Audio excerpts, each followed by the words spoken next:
Ya, kita lanjutkan pemirsa. Caimin sempat memberitahu Pak Jokowi nggak bahwa akan keluar dari koalisi Prabowo dan bergabung dengan koalisi perubahan dan bersanding dengan Mas Anies sebagai bakal cawapres? Ya, memang setelah saya ngambil keputusan bersama teman-teman DPP, bahkan sampai keputusan bersama di DPP waktu itu, saya sudah minta sowan untuk bertemu beliau, kira-kira sampai beberapa hari itu. Tapi beliau sangat sibuk, kalau nggak salah waktu itu di luar kota sekaligus persiapan ASEAN meeting itu. Tapi saya akhirnya mengirim pesan melalui beberapa sahabat saya yang bisa ketemu beliau dengan cepat. Saya sampaikan peristiwa cepat ini, gitu ya, saya ceritakan dan ntar keputusan-keputusan yang saya sampaikan kira-kira ini keputusan yang diambil oleh organisasi dan mohon ini dipahami sebagai bagian dari upaya kita untuk menjalankan perintah muktamar yang memang muktamar itu memutuskan ketua umum harus menjadi calon. Saya juga menyampaikan melalui teman-teman itu bahwa mohon doa restunya gitu. Nah, saya menyampaikan, saya tidak menyampaikan pamit, saya mohon doa restu, moga bermanfaat buat PKB dan masyarakat serta bangsa Indonesia. Sudah mendapat respon dan balasan? Secara secara narasi yang keluar hanya begini, gambar-gambar begini. Emoticon gitu ya? Emoticon. Jadi bisa dikatakan sudah mendapat restu? Nah, insya Allah saya meyakini sepenuhnya Pak Jokowi, beliau orang baik dan saya kira bukan merestui saya saja, semua kandidat akan beliau restui. Apakah itu juga statement dari Caimin tadi membantah bahwa begitu cepatnya proses bersama dan deklarasi ini ada campur tangan dari istana atau Pak Jokowi? Sama sekali tidak ada, sama sekali tidak ada. Bahkan kalau Pak Jokowi dengar kesimpulan itu, beliau pasti nggak suka, karena beliau memang sama sekali tidak ikut-ikutan. Semuanya diserahkan kepada partai-partai. Bolak-balik beliau juga menyampaikan kepada saya, pokoknya ambil keputusan yang terbaik. Kami hanya perlu tahu alurnya supaya ya wajar lah seorang presiden ingin tahu apa yang terjadi dan bagaimana yang akan terjadi. Karena beliau selalu kalau ketemu kita, beliau ya itu urusan partai-partai, ambil keputusan sendiri-sendiri. Itu kan di depan panggung depannya, panggung belakangnya sama. Ketika Nasdem dulu mendeklarasikan Mas Anies Baswedan sebagai capres, bisa dikatakan hubungan dengan istana ya merenggang gitu kan. Ada beberapa hal lah gitu yang bahkan terlihat oleh publik kerenggangan itu. Jatah menteri juga berkurang, bisa dikatakan seperti itu. Apakah hal itu mungkin terjadi juga dengan PKB? Sudah diantisipasi? Saya sangat yakin bahwa itu tidak terjadi. Karena hubungan baik Pak Presiden dengan PKB itu benar-benar panjang ya, 10 tahun kita bersama-sama, terus kemudian tidak ada satupun yang memungkinkan kita untuk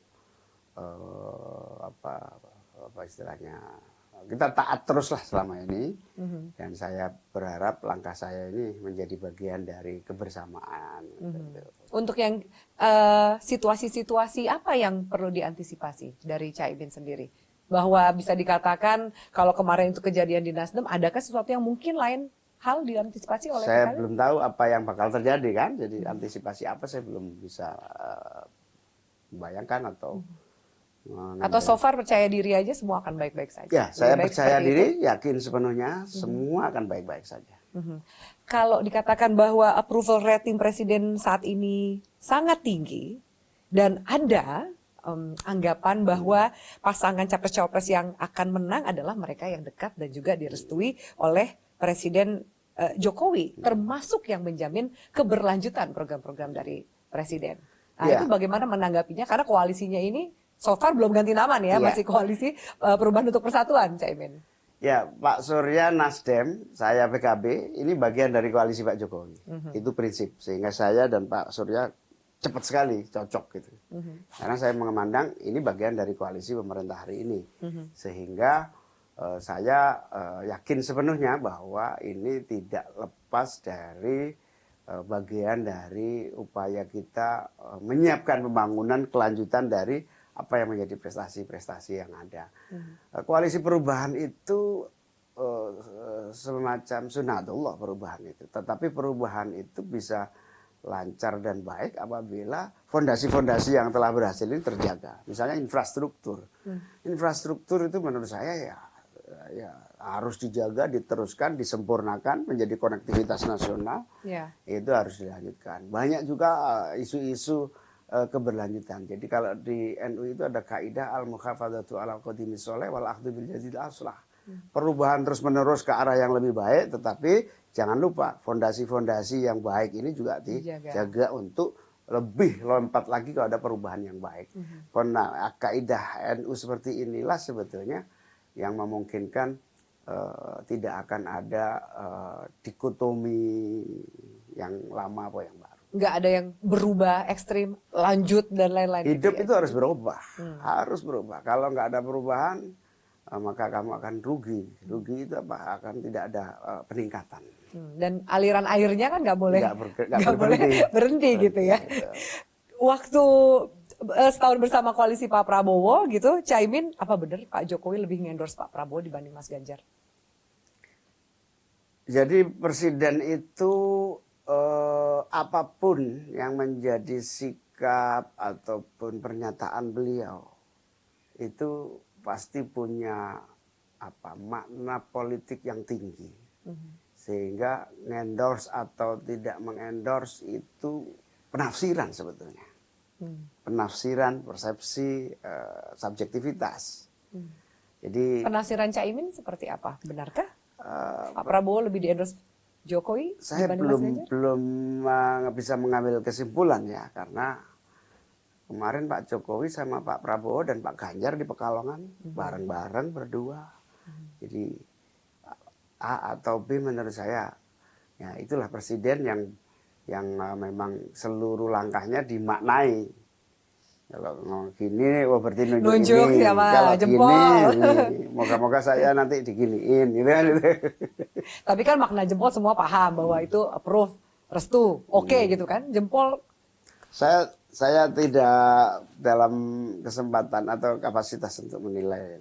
Itu tafsir masing-masing aktor dan masing-masing elit, masing-masing pimpinan lah. Oke. Menurut Caimin, siapa yang akan menjadi lawan terberat? Mas Ganjar atau Pak Prabowo?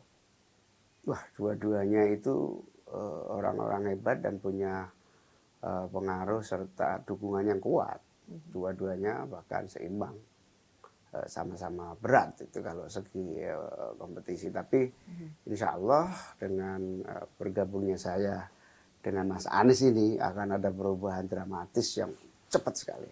Oh ya, oke. Nanti perubahan dramatis seperti apa kita akan lanjutkan sesaat lagi. Termasuk juga salah satu konsekuensinya sekarang sudah mulai kasus-kasus hukum di masa lalu Caimin mulai terkuak kembali. Ya kan, sempat disampaikan oleh KPK bahkan akan dipanggil untuk dimintai keterangan. Kita akan bahas usai yang satu ini. Tetaplah bersama kami. Saya juga sempat nawar ke Bang Surya. Nah, saya mau tanya itu, nawarnya gimana? Bang, cita-cita saya sih presiden, Bang. Kau jangan macam-macam kau.